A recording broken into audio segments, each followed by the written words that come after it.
Welcome back to our channel with a new episode. I've been seeing TikTok all over the news lately, hmm and not for like the usual, viral dance crazes. It sounds like things are getting serious with this potential ban in the U.S. Yeah, definitely. The situation has escalated pretty quickly. Just days ago, the Supreme Court upheld a law that could force TikTok to shut down in the U.S. by January 19th. So they're essentially saying that ByteDance, TikTok's parent company in China, needs to sell its stake in the app or face a nationwide ban. Okay, so this isn't just speculation anymore. It's really coming to a head. But why are we even talking about a ban in the first place? I know there have been concerns about data privacy, but is it really that big of a deal? Well, it's definitely a complex issue with a lot of layers. The main concern from U.S. officials stems from TikTok's ties to China and the potential for data collection and influence on a massive scale. I mean, remember, we're talking about 170 million U.S. users on the platform. Yeah, that's a huge number. Okay, so let's break this down. I remember seeing some lawmakers using pretty strong language about the potential risks. Didn't someone compare TikTok to a spy balloon? Yes, Congressman McCall made that comparison, and it really struck a chord, I think. It captures the fear that TikTok could be used as a tool to gather information on American citizens, essentially acting as a spy balloon in Americans' phones. Wow, that's a powerful image. And Senator Hawley has raised similar concerns, right? I vaguely remember him saying something about TikTok being able to access text messages and phone records. That's a bit unnerving. Absolutely. Senator Hawley has been very vocal about those specific capabilities, arguing that the app can track your location, read your text messages, and even access your phone records.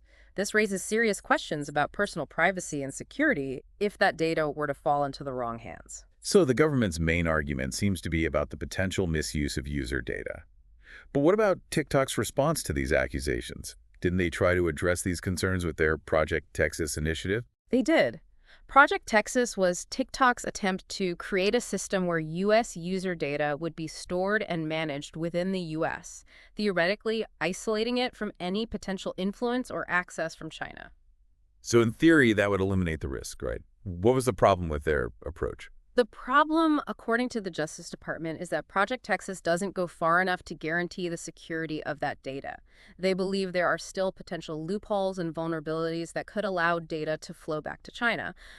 This lack of trust ultimately led to the Justice Department deeming Project Texas insufficient. So it seems like a classic case of trust but verify.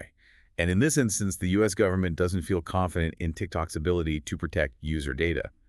But haven't there been arguments against the ban as well? Some lawmakers have expressed concerns that it's an overreach, right? You're right, there are definitely dissenting voices in this debate.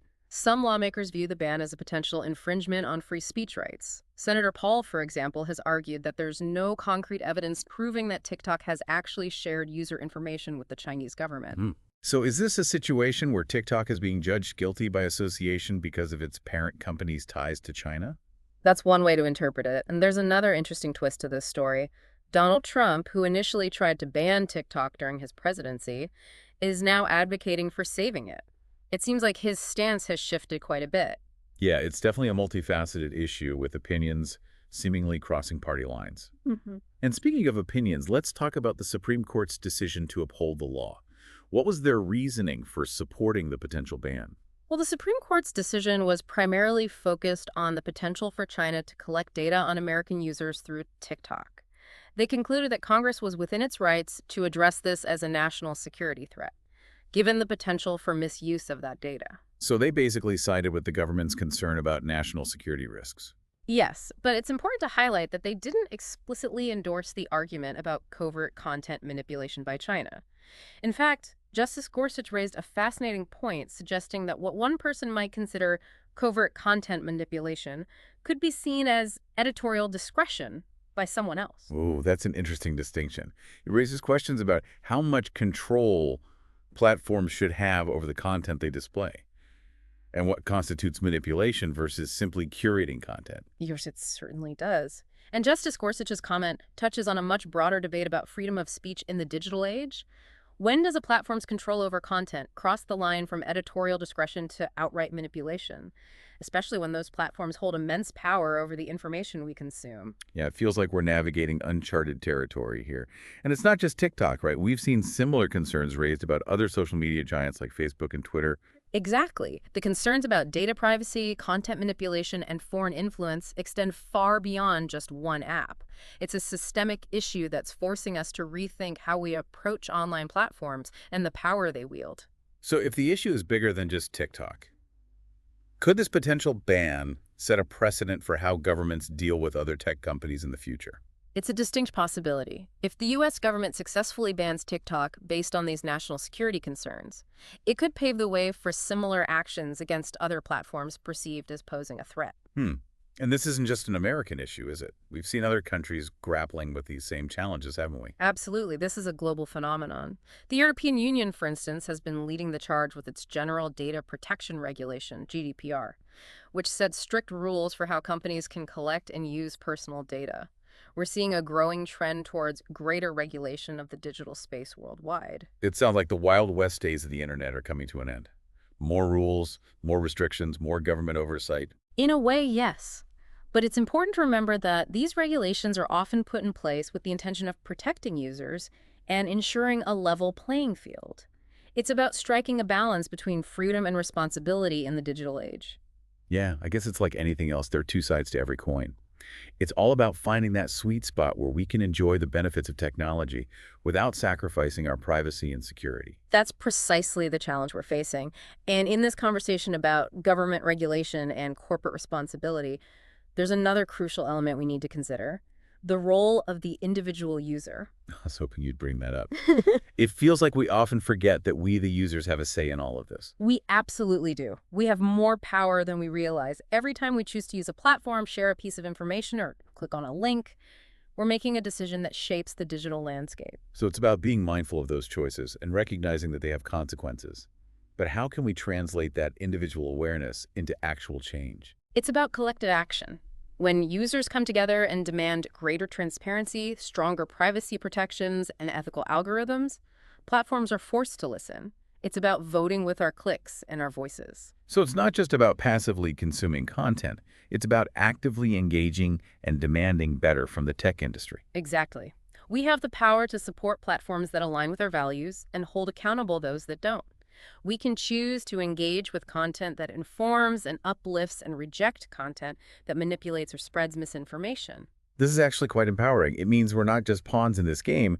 We can actually shape the rules of the game itself. That's the mindset we need to adopt. The future of the digital world is not predetermined. It's something we actively create through our choices and actions. And the TikTok ban, with all the complex issues it brings up, is a perfect example of why it's so important to be informed and engaged. It's a wake-up call, reminding us that we need to be aware of the potential risks, advocate for our rights, and demand greater accountability from the platforms that shape our lives. But even with all these serious considerations, we can't forget the human element of this story.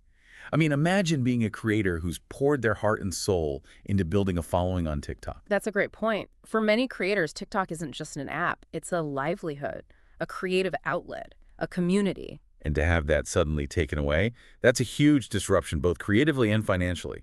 It highlights how dependent we've become on these digital platforms and how vulnerable we are to changes in their policies or government regulations. Yeah, it's a reminder that we shouldn't put all our eggs in one basket, so to speak. Exactly. If you're a creator, it's crucial to diversify your platforms, build your own website, and connect with your audience in multiple ways.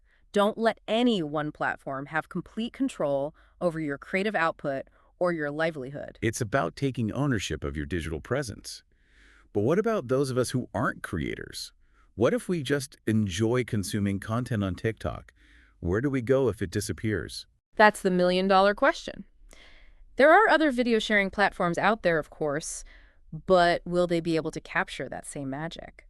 TikTok has really tapped into a unique cultural moment. Yeah, maybe this is an opportunity for something new to emerge.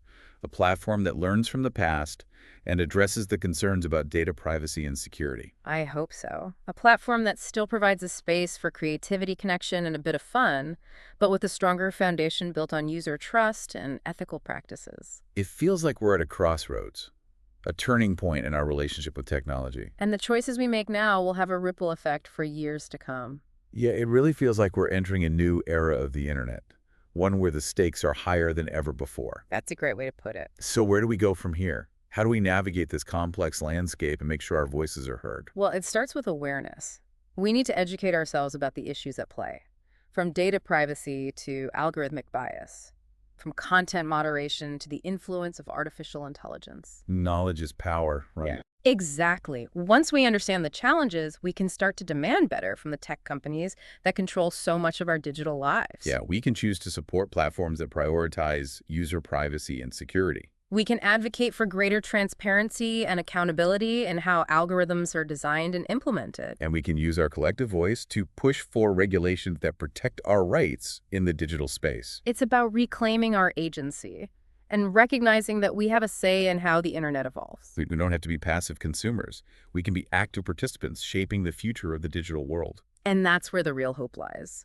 In our collective power to demand better, to innovate, and to create a digital future that serves humanity, not the other way around. Well said. So what can our listeners do today to make a difference? What's one concrete action they can take? I would say start by having conversations like this one. Talk to your friends, your family, your colleagues about these issues. Yeah, share articles, discuss your concerns, and brainstorm solutions together. The more we talk about these challenges, the more awareness we raise, and the more pressure we put on those in power to make positive change. It's about starting a movement, one conversation at a time. And remember, your voice matters. Don't underestimate the power of speaking up, sharing your perspective, and demanding a better digital future. This has been an incredibly insightful conversation. I feel like I've learned so much and gained a whole new perspective on the TikTok ban and its broader implications. It's been a pleasure discussing this with you. I always appreciate the opportunity to delve into these complex issues and explore the potential solutions. So as we wrap up this episode, I want to leave our listeners with a call to action. Don't just scroll past the headlines. Engage with the issues and use your voice to make a difference. We're all in this together. Let's work collectively to create a digital future that we can all be proud of. And if you enjoyed this conversation and want to hear more deep dives into the news that matters, be sure to subscribe to our channel. We'll be back soon with another episode exploring the trends shaping our world. Until then, stay informed, stay engaged, and stay curious.